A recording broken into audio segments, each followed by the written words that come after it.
Imagine a structure heavier than the Eiffel Tower and towering above the Statue of Liberty, yet its purpose isn't to awe tourists but to revolutionize how we power our world. This colossal energy converter, a marvel of modern engineering, has just been installed off the Suffolk coast, marking a pivotal moment in renewable energy. But here's where it gets controversial. While this project promises to power over 1 million homes with clean energy, it also raises questions about the environmental impact of such massive offshore installations.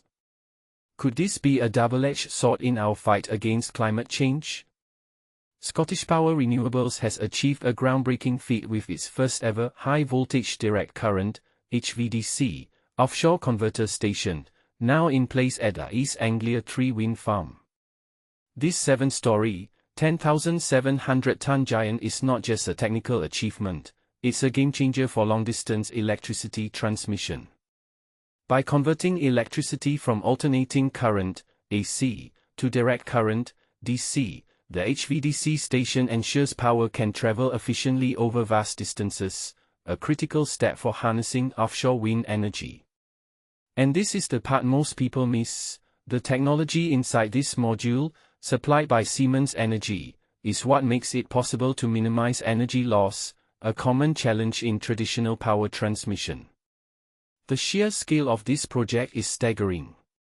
Measuring 70 meters long, 34 meters wide, and 48 meters high, it's the largest structure ever built by the Iberdrola Group, which owns ScottishPower Renewables. The £4 billion East Anglia THREE project, set to be operational by the end of 2026, will boast 95 turbines and become the largest wind farm in the Iberdrola Group, and one of the biggest in the world. But here's a thought-provoking question: as we celebrate this engineering marvel, are we doing enough to balance innovation with environmental stewardship? The installation itself was a feat of global collaboration.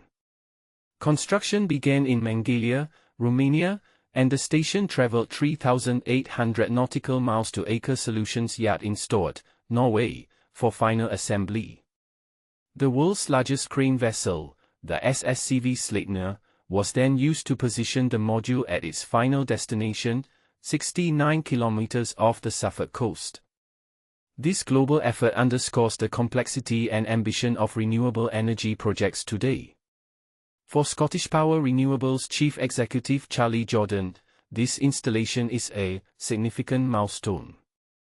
Darren Davidson, Vice President of Siemens Energy UK and Ireland, echoed this sentiment, calling it a fantastic landmark moment and highlighting the role of HVDC in enhancing the UK's grid stability. But as we applaud these achievements, let's also consider, are we moving fast enough to meet our climate goals? And what trade-offs are we willing to accept in the pursuit of clean energy? As East Anglia THREE prepares to power over 1 million homes with clean energy, it's clear that projects like this are essential for a sustainable future. Yet, they also invite us to think critically about the broader implications of our energy choices. What's your take? Is this the future we want, or are there aspects we need to reconsider? Share your thoughts in the comments. Let's spark a conversation that could shape the future of energy.